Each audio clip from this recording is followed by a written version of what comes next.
नमस्कार, उत्तराखंड की खबरें लेकर मैं हूं आपके साथ संदीप निरंजन। सरकार बुलेटिन की शुरुआत करेंगे उससे पहले एक नजर इस वक्त की सुर्खियों पर। जनजातीय गौरव दिवस पर जमुई बिहार में आयोजित हुआ मुख्य कार्यक्रम। प्रधानमंत्री नरेंद्र मोदी हुए शामिल। कार्यक्रम में वर्चुअली जुड़े सीएम पुष्कर सिंह धामी। गुरु नानक जयंती पर सीएम पुष्कर सिंह धामी पहुंचे। गुरुद्वारा रेस कोर्स गुरु दरबार में टेका मत्था। प्रदेशवासी की सुख समृद्धि और खुशहाली के लिए की प्रार्थना। क्रिकेटर सचिन तेंदुलकर की पत्नी अंजलि और बेटी सारा पहुंची प्रमाण निकेतन। स्वामी चिदानंद सरस्वती का लिया आशीर्वाद। मां गंगा की आरती में हुई शामिल। बीजेपी संगठन पर्व का तीसरा चरण हुआ शुरू। प्रदेश अध्यक्ष महेंद्र भट्ट ने चुनाव प्रक्रिया का किया शुभारंभ। कहा 20 नवंबर तक सभी बूथों पर होंगे संगठन के चुनाव। और हरिद्वार और बिजनौर वन विभाग की संयुक्त कार्रवाई। 2 वन तस्करों को किया गिरफ्तार। आगे की कार्रवाई में जुटी पुलिस।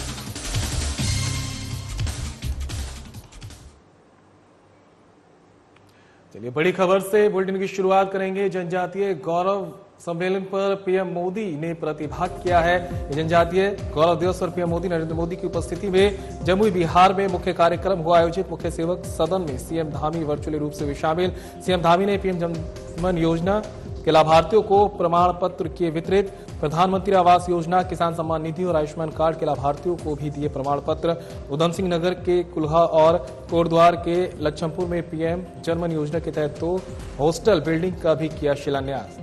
तो बड़ी खबर आप तक पहुंचा रहे हैं। जनजातीय गौरव दिवस पर पीएम नरेंद्र मोदी की उपस्थिति में जमुई बिहार में मुख्य कार्यक्रम का आयोजन किया गया है, जिसमें मुख्य सेवक सदन से सीएम धामी वर्चुअली रूप से शामिल भी हुए हैं। सीएम धामी ने पीएम जनधन योजना के लाभार्थियों को प्रमाण पत्र वितरित किए हैं। प्रधानमंत्री आवास योजना, किसान सम्मान निधि और आयुष्मान कार्ड के लाभार्थियों को भी प्रमाण पत्र यहां पर दिए गए हैं। उधम सिंह नगर के कुल्हा और कोटद्वार के लक्ष्मपुर में पीएम जनधन योजना के तहत 2 हॉस्टल बिल्डिंग का भी किया शिलान्यास।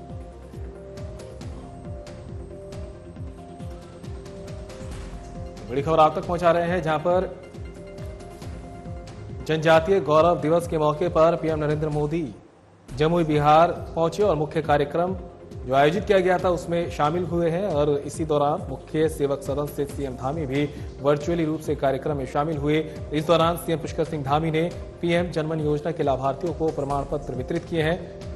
प्रधानमंत्री आवास योजना, किसान सम्मान निधि और आयुष्मान कार्ड के लाभार्थियों को भी दिए गए प्रमाण पत्र।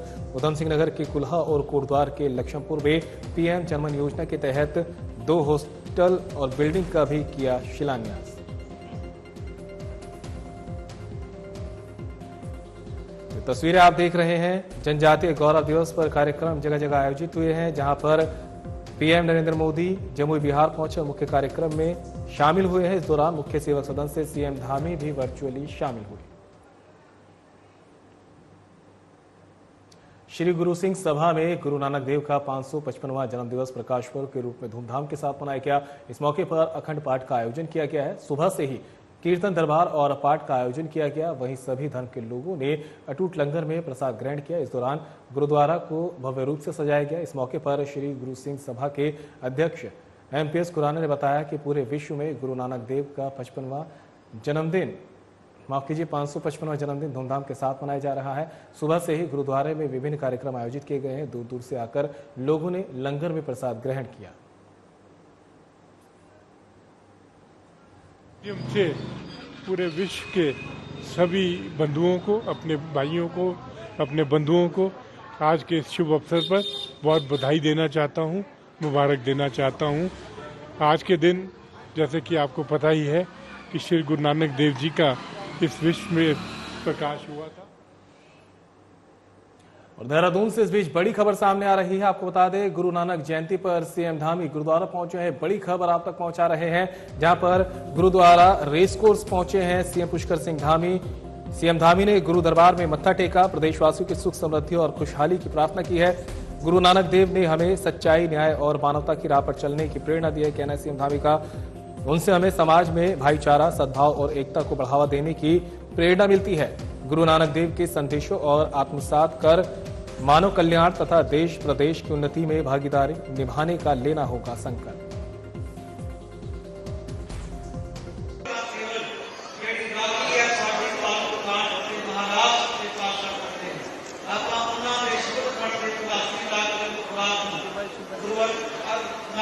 महाराज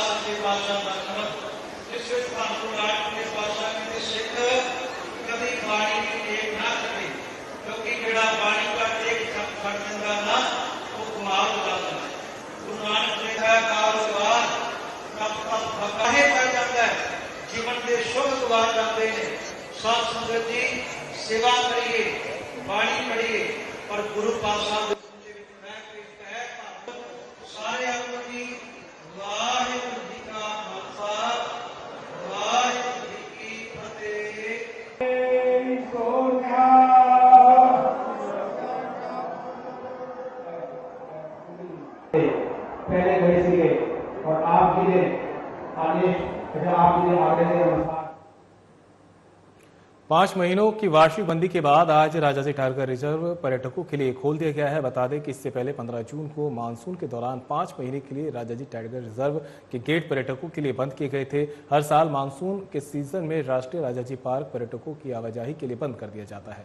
आज से खुले टाइगर रिजर्व में पर्यटक चीला, मोतीचूर, रानीपुर, मोहड़ और आशारोड़ी रेंज में वन्यजीवों का दीदार कर सकते हैं। राजाजी पार्क से जुड़े अधिकारियों का कहना है कि इस बार जंगल सफारी करने वाले सभी गाइड विशेष ड्रेस में नजर आएंगे, जिससे कि उनकी अलग से पहचान हो सके। द्वारा यह सुनिश्चित किया गया है कि सभी जो हमारे पर्यटक सफारी वाहन हैं, उनके वाहन चालक हैं, उनको विभाग द्वारा एक आईडी जारी की जाएगी और वर्दी का भी शीघ्र ही निर्धारित कर दी जाएगी। 10 दिन के अंदर अंदर सभी पर्यटक वाहन चालक जो है आपको वर्दी में नजर आएंगे। और स्वर्ग आश्रम से इस बीच बड़ी खबर सामने आ रही है। आपको बता दें, क्रिकेटर सचिन तेंदुलकर की बीवी अंजलि तेंदुलकर और बेटी सारा तेंदुलकर पहुंची है परमार्थ निकेतन। परमार्थ निकेतन में स्वामी चिदानंद सरस्वती का लिया आशीर्वाद। स्वामी चिदानंद सरस्वती ने तेंदुलकर परिवार को महाकुंभ प्रयागराज में शामिल होने के लिए किया आमंत्रित। पर्यावरण, जल संरक्षण और समाज में सकारात्मक परिवर्तन लाने के समाधानों पर हुई विशेष चर्चा। मां गंगा की आरती में भी हुई शामिल। परमार्थ निकेतन के दिव्य, पावन और शांतिपूर्ण वातावरण का लिया आनंद। परमार्थ निकेतन दुनिया का सबसे शांतिप्रिय और आनंददायी स्थान, ये कहना है सचिन तेंदुलकर की पत्नी अंजलि तेंदुलकर का। परमार्थ निकेतन हमेशा से ही आध्यात्मिक और सामाजिक सेवा के कार्यों में रहा अग्रणी। मां गंगा की आरती में शामिल होकर मिलती है आत्मा को शांति और शुद्धि। मां गंगा की आरती में शामिल होना गौरवान्वित, कहना है सारा तेंदुलकर का। परमार्थ निकेतन में आकर मुझे मिला अत्यंत शांति और संतोष।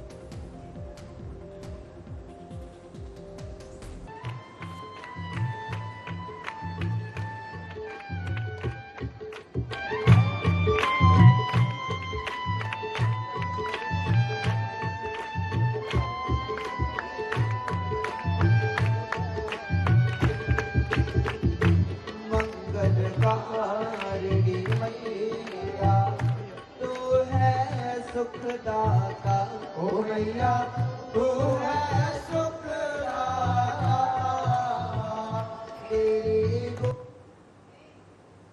सड़क सुरक्षा अभियान को लेकर मसूरी टैक्सी यूनियन के टैक्सी चालकों को आईडीटीआर ने सुरक्षित वाहन चलाने को लेकर जानकारी दी।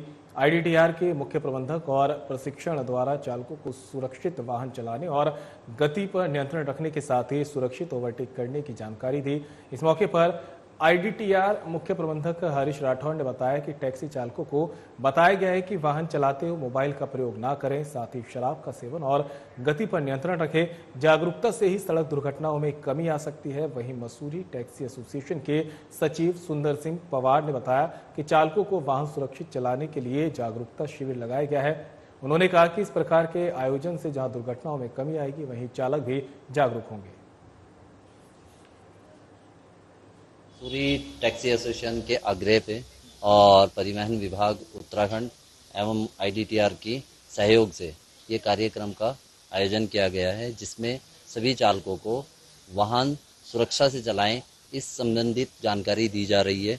किस तरीके से हमें मोड़ों पे ओवरटेक करना है, कहाँ पे हमें कितनी स्पीड रखनी है, मोबाइल का कम से कम प्रयोग करें। और पोखरी से इस बीच बड़ी खबर सामने आ रही है। आपको बता दें, बीजेपी संगठन पर्व का तीसरा चरण ये शुरू हो चुका है। बड़ी खबर आप तक बता रहे हैं। बीजेपी प्रदेश अध्यक्ष महेंद्र भट्ट ने अपने पोलिंग बूथ ब्राह्मण थाला से चुनाव की प्रक्रिया का किया शुभारंभ। 20 नवंबर तक सभी बूथों पर होंगे संगठन के चुनाव, कहना महेंद्र भट्ट का। 22 नवंबर को दिल्ली में होगी महत्वपूर्ण बैठक। मंडल अध्यक्ष, जिला अध्यक्ष और प्रदेश अध्यक्ष के चुनावों की तिथि की होगी घोषणा। संगठन पर्व के कार्य तय समय पर होंगे पूरे। बीजेपी सफलतापूर्वक उत्तराखंड संगठन पर्व को करेगी संपन्न। संगठन पर्व का तृतीय चरण प्रारंभ हो चुका है। आज से बूथ के चुनाव संगठन के प्रारंभ हो गए हैं। मैंने आज अपने बूथ से इसको प्रारंभ किया है। 20 तारीख तक सभी बूथों पर संगठन के चुनाव होंगे और 22 तारीख को दिल्ली के अंदर पुनः संगठन पर्व की बैठक होने वाली है, जिसमें मंडल अध्यक्ष का चुनाव, उसके बाद जिला अध्यक्ष का चुनाव और फिर प्रदेश अध्यक्ष के चुनाव की विधिवत तिथि घोषित होगी। और मैं कह सकता हूं कि भारतीय जनता पार्टी यथातिथि उत्तराखंड संगठन अपने इस संगठन पर्व को पूर्ण करेगा। जिन मंडलों में 50% बूथों का विधिवत चुनाव होगा, उसका मंडल अध्यक्ष का चुनाव होगा और मंडलों के अंदर 50%, जनपद के अंदर 50% मंडलों के संगठन चुनाव के बाद जिला अध्यक्ष का चुनाव होगा और 50% अधिक जिलों के चुनाव के बाद ही प्रदेश अध्यक्ष का चुनाव होगा। और मैं कह सकता हूँ उत्तराखंड के अंदर हम 100% चुनाव बूथ से लेकर मंडल जिले का करेंगे और संगठन पर्व का हम यथासमय अपने संगठन पर्व के कार्य को पूर्ण करेंगे। तो वही काशीपुर की एसओजी और पुलिस ने लाखों रुपए की धोखाधड़ी करने वाले आरोपी को गिरफ्तार कर लिया है। पुलिस ने कोर्ट के आदेश पर आरोपी को जेल भेज दिया। बता दें कि एसएसपी मणिकांत मिश्रा ने एसएसपी ने मामले को गंभीरता से लेते हुए पुलिस को निर्देशित किया कि मामले का अतिशीघ्र खुलासा किया जाए, जिस पर पुलिस ने एसओजी और पुलिस टीम बनाकर आरोपी को गिरफ्तार कर लिया है। मामले का खुलासा करते हुए एसपी अभय सिंह ने बताया कि ऑनलाइन मैट्रिमोनियल साइट पर चारूचंद्र जोशी नामक व्यक्ति ने पीड़ित महिला से शादी के लिए संपर्क किया। जान पहचान बढ़ने पर उसे अपने विश्वास में लेकर नौकरी दिलाने के नाम पर अपने जाल में फंसाकर उसकी परमानेंट जॉब लगाने के वादे किए गए। चारूचंद्र जोशी की बातों पर विश्वास कर उसने व उसकी सहेली ने परमानेंट जॉब लगाने के लिए 8,57,000 रुपए चारूचंद्र जोशी को दिए, जो कि उसने धोखाधड़ी से हड़प लिए। इसके साथ एसपी अभय सिंह ने बताया कि आरोपी चारूचंद्र जोशी शातिर किस्म का अपराधी है, जो लगातार महिलाओं से नौकरी लगाने के नाम पर ठगी की घटनाएं कर रहा है। जांच में पता लगा कि चारूचंद्र जोशी द्वारा कई लड़कियों से डेटिंग ऐप और मैट्रिमोनियल साइट पर ऑनलाइन संपर्क कर जान पहचान बढ़ाकर सरकारी नौकरी लगाने और शादी का झांसा देकर अपने जाल में फंसाकर लाखों रुपयों की धोखाधड़ी का चूना लगाया जा चुका है। साथियों, जैसा कि आप सबको पता है कि मंगलवार का दिन श्रीमान वरिष्ठ पुलिस अधीक्षक महोदय द्वारा काशीपुर एएसपी ऑफिस में सुनवाई के लिए नियत किया गया है। वहाँ पे विभिन्न फरियादियों के द्वारा अलग अलग प्रकरणों में अपनी फरियाद रखी गई थी। उसी में एक पीड़िता द्वारा अपना एक प्रकरण बताया गया था कि उसमें एक लड़का जो कि मैट्रिमोनियल साइट पे उससे सबसे पहले दोस्ती करता है, उसके बाद से उसको शादी का झांसा देता है और वो अपना परिचय ये देता है कि वह फार्मासिस्ट के पद पे है सरकारी अस्पताल हल्द्वानी में और उसकी ऊंची लेवल पे जान पहचान है। उसने अपना भी जो नियुक्ति है वो इसी माध्यम से कराई है, तो तुम कुछ पैसों का इंतजाम करो तो मैं तुम्हारी भी सरकारी नौकरी दिला दूंगा। इस पे जो हमारी फरियादनी है, जो पीड़िता, वो विश्वास करती है और अपने पास से लोगों से कर्ज लेकर के जो अपने पास जमा पूंजी थी वो लगभग 3.5 लाख रुपए और इसी तरीके से लगभग 5.5 लाख रुपए के करीब में वो अपनी एक देहरादून कोई लड़की है उसके माध्यम से इसको दिलाई। इस तरह से ये 8,57,000 रुपए ले लेता है और लेने के बाद यह व्यक्ति उनको ब्लैक लिस्ट पे डाल देता है, उनके फ़ोन नहीं उठाता। ये पीड़िता लगातार उसकी डिटेल प्राप्त करने का प्रयास करती है। उसी में इसको जानकारी मिलती है कि इस जो अभियुक्त है शातिर किस्म का है, इसमें पूर्व में भी कई अभियोग पंजीकृत हैं और ये जेल भी जा चुका है। इसका नाम चारूचंद जोशी ऐसा पीड़िता के द्वारा बताया जाता है। प्रकरण की गंभीरता को पूरी संवेदनशीलता से लेते हुए वरिष्ठ पुलिस अधीक्षक महोदय द्वारा एसएचओ काशीपुर और हरिद्वार और बिजनौर वन विभाग की संयुक्त कार्रवाई में 2 वन तस्करों को गिरफ्तार किया गया है। गिरफ्तार आरोपी एक बड़े वन तस्कर गिरोह में शामिल है। इस गिरोह में शामिल 4 आरोपियों को गिरफ्तार कर पहले ही जेल भेजा जा चुका है। रेंज अधिकारी शैलेंद्र सिंह नेगी ने बताया कि वन तस्कर गिरोह हरिद्वार और उत्तर प्रदेश के सीमावर्ती जंगलों में खैर के पेड़ों का कटान करते चले आ रहे थे। अब तक गिरोह के 6 सदस्यों को गिरफ्तार किया जा चुका है। गिरोह के अन्य महत्वपूर्ण सुराग हाथ लगने हैं। आगे भी दबिश जारी रहेगी और जल्द ही अन्य की गिरफ्तारियां की जाएंगी। हमारे प्रभागीय वन अधिकारी महोदय और हमारी उप प्रभागीय वन अधिकारी महोदया के निर्देशन में यहाँ विभिन्न रेंजों में टीमों का गठन किया गया था और साथ में हमारे द्वारा 9 नवंबर को यहाँ पे 4 अभियुक्तों को गिरफ्तार किया गया था। उसी के क्रम में हमारे द्वारा एक अंतर्राज्यीय गिरोह का आज पर्दाफाश कराया गया है और इसमें हमारे द्वारा बिजनौर रेंज, साथ में क्षेत्र अधिकारी लक्सर मैडम का भी साथ लिया गया इसमें पूरे प्रकरण में और साथ में 2 बंदों को गिरफ्तार करा गया है। एक जो अभियुक्त है वो गिरफ्तार करा गया है आपका दापकी कला गांव से और एक अभियुक्त जो है बिजनौर के निजाकतपुर से गिरफ्तार किया गया है। दोनों को अभी हमने जेल के लिए भेज दिया है, जेल में भेज दिया है। साथ में उन्होंने कुछ अन्य क्लू भी खोले हैं। आगे भी इसमें दबिश जारी रहेगी और इसमें हम और मामले भी खोलेंगे। और देहरादून से इस बीच बड़ी खबर सामने आ रही है। ओएनजीसी स्टेडियम पहुंचे सीएम पुष्कर सिंह धामी। ये बड़ी खबर आप तक पहुंचा रहे हैं। सीएम धामी ने आदि गौरव महोत्सव में किया प्रतिभाग, विभिन्न स्टॉलों का किया निरीक्षण। जनजातीय गौरव दिवस पर सीएम धामी ने दी बधाई और शुभकामनाएं। आदिवासी जनजाति समाज के उत्थान के लिए पीएम मोदी ने लिए कई ऐतिहासिक निर्णय, कहना है सीएम धामी का। जनजातीय और आदिवासी समाज का हो रहा है उत्थान। आदिवासी समाज से एक सामान्य परिवार की महिला बनी महामहिम राष्ट्रपति। आदिवासी समाज से मिला महिला आज देश के सर्वोच्च पद पर, समाज के अंतिम छोर तक पहुंच रही है जन कल्याणकारी योजना।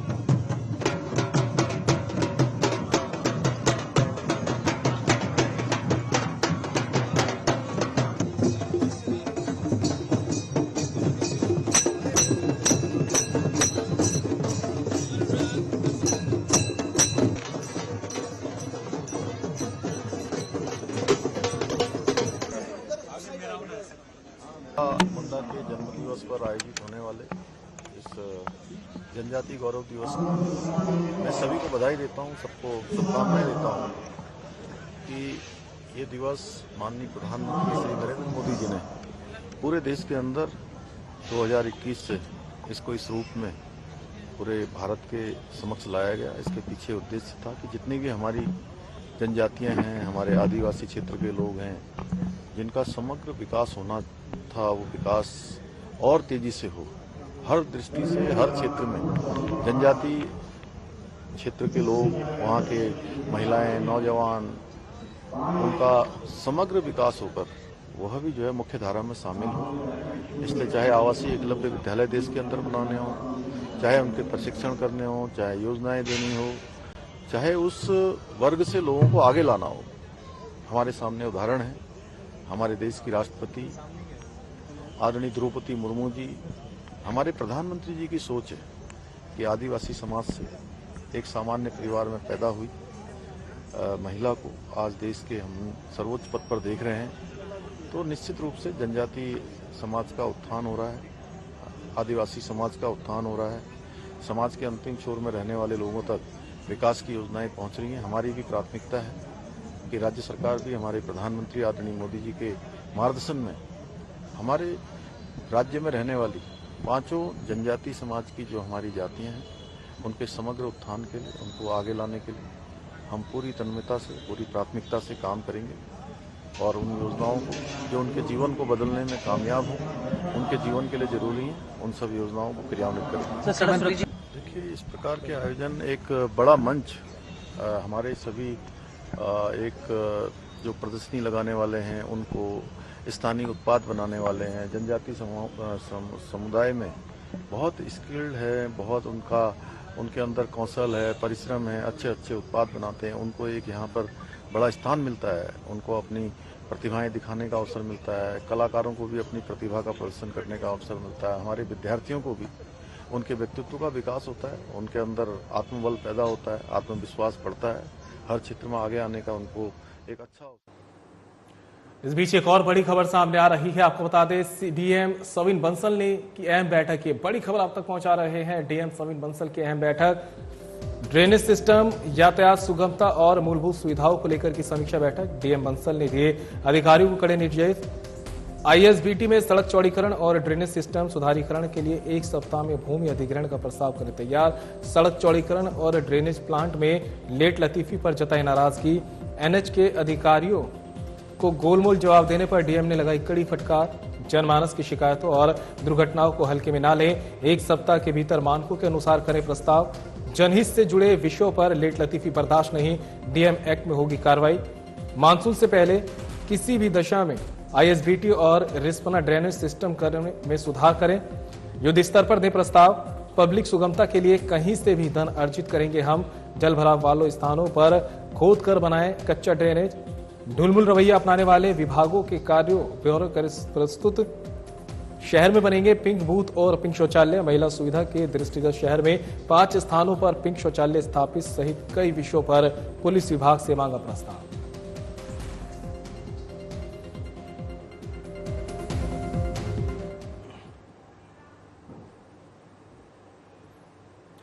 तो वही हमारे सहयोगी अमित नोटियाल ज्यादा जानकारी के लिए हमारे साथ जुड़ गए हैं। अमित, डीएम समीन बंसल ने एक अहम बैठक की है, कई अधिकारीगण मौजूद रहे, कई अहम फैसले लिए गए हैं, क्या कुछ फैसले निकल कर आए, आपसे जानेंगे।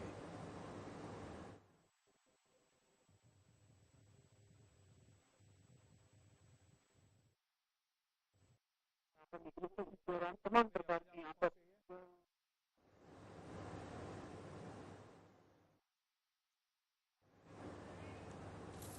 चलिए दोबारा से संपर्क करेंगे अमित नौटियाल से, तब तक आपको जानकारी दे दें कि डीएम समीन बंसल ने अहम बैठक की है जिसमें तमाम अधिकारीगण मौजूद रहे हैं। ड्रेनेज सिस्टम, यातायात सुगमता और मूलभूत सुविधाओं को लेकर समीक्षा बैठक की गई। डीएम बंसल ने दिए अधिकारियों को कड़े निर्देश। आईएसबीटी में सड़क चौड़ीकरण और ड्रेनेज सिस्टम सुधारीकरण के लिए 1 सप्ताह में भूमि अधिग्रहण का प्रस्ताव करें तैयार।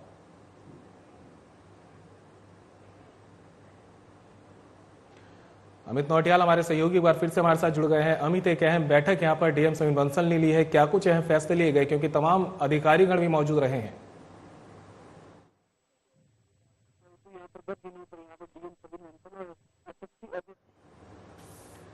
चलिए फिर से संपर्क साधने की कोशिश करेंगे, तब तक आपको जानकारी दे दें कि डीएम समीन बंसल ने एक अहम बैठक की है जिसमें ड्रेनेज सिस्टम, यातायात सुगमता और मूलभूत सुविधाओं समेत कई अहम यहां पर समीक्षा की गई है, उनकी पर चर्चा की गई है। डीएम बंसल ने अधिकारियों को कड़े निर्देश दिए हैं। आईएसबीटी में सड़क चौड़ीकरण और ड्रेनेज सिस्टम सुधारीकरण के लिए 1 सप्ताह में भूमि अधिग्रहण का प्रस्ताव तैयार करें। सड़क चौड़ीकरण और ड्रेनेज प्लांट में लेट लतीफी पर भी यहां पर डीएम ने नाराजगी जताई है। एनएच के अधिकारियों को गोलमोल जवाब देने पर डीएम ने कड़ी फटकार लगाई। जनमानस की शिकायतों और दुर्घटनाओं को हल्के में ना लें, 1 सप्ताह के भीतर मानकों के अनुसार करें प्रस्ताव। जनहित से जुड़े विषयों पर लेट लतीफी बर्दाश्त नहीं, ये साफ निर्देश यहां पर डीएम ने दिए हैं। इसी के साथ डीएम ने कहा कि अगर कोई लेट लतीफी करता है या किसी की कमी पाई जाती है तो डीएम एक्ट में कार्रवाई की जाएगी। मानसून से पहले किसी भी दशा में आईएसबीटी और रिस्पना ड्रेनेज सिस्टम में सुधार किया जाए, युद्ध स्तर पर प्रस्ताव दें।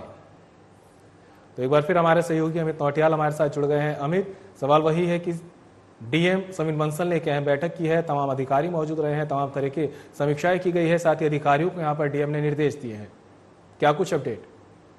बिल्कुल संदीप, अगर बात की जाए तो डीएम समीन बंसल एसएसपी अजय सिंह ने यहाँ पर विभिन्न क्षेत्रों का निरीक्षण किया था। तो देहरादून के जो आईएसबीटी क्षेत्र, रिस्पन्ना या इस प्रिंस चौक, यहाँ पर ड्रेनेज सिस्टम की बड़ी समस्या हो रही थी, तो इसको लेकर भी कई लोगों ने शिकायत दर्ज कराई थी। तो इसी के मामले को लेकर आज डीएम समीन बंसल ने बैठक ली और इस दौरान अधिकारियों को कड़ी फटकार लगाई। उन्होंने नाराजगी जताई कि कहीं कहीं जो ड्रेनेज सिस्टम के कार्य वो काफी दुरुस्त नहीं पाए गए। तो इसी को लेकर उसमें ड्रेनेज सिस्टम से यहाँ पर इस तरह की कमियां देखने आई, यहाँ पर यातायात व्यवस्था भी सुगमता नहीं होती। तो इसी को लेकर आज डीएम समीन बंसल ने बैठक ली और अधिकारी को निर्देश दिए कि जल्द से जल्द इस समस्या के जो ड्रेनेज सिस्टम शहर में कितने ड्रेनेज सिस्टम है जिनका सुधार किया जाना है, तो इसको लेकर ये प्रस्ताव बनाने, इसको लेकर उन्होंने सभी अधिकारी को निर्देश दिए हैं। हालांकि इस दौरान उन्होंने ये भी कहा कि जो सड़क चौड़ीकरण का मामला है आईएसबीटी में, तो इसको लेकर भी उन्होंने निरीक्षण दिए कि क्योंकि यहाँ पर देहरादून का जो एक बस स्टेशन के तौर पर कहा जाए, यहाँ पर काफी क्राउड रहता है, तो इसको कम करने के लिए लेकर यहाँ पर जो सड़क की सुगमता है उसको बनाने के लिए भी निर्देश दिए। हालांकि इस दौरान जो अधिकारी है, एनएच के अधिकारी, उनको कड़ी फटकार लगाते हुए कहा कि जो जनहित के मामले होते हैं या फिर किसी भी व्यक्ति की समस्या, तो उनको प्राथमिकता के आधार पर करें, क्योंकि कई बार यहाँ पर शिकायत दी गई थी कि यहाँ पर जो कुछ काम है अधूरे पाए गए तो उनको पूर्ण करने के निर्देश दिए थे। हालांकि इस दौरान जिलाधिकारी ने निर्देश कहा है कि जो यहाँ पर ड्रेनेज सिस्टम बनाया जाएगा ये दीर्घकालिक उपाय होना चाहिए, क्योंकि कई बार ऐसे मामले सामने आती कि अधिकारी या फिर जो कोई ठेकेदार कार्य कराने वाली संस्था होती है तो खाना पूर्ति के लिए कार्य कराते हैं। तो उनको भी उन्होंने डीएम ने साफ तौर से निर्देश किया है कि जो भी अगर कोई व्यक्ति इसमें या फिर संस्था का जो कार्यदायी संस्था वो उनके अधिकारी या फिर अधिकारी इसमें कोई लापरवाही बर्दाश्त किया तो उनके खिलाफ भी। तमाम जानकारी के लिए आपका बहुत बहुत शुक्रिया। और फिलहाल बुलेटिन में मेरे साथ इतना ही, दीजिए इजाजत, नमस्कार।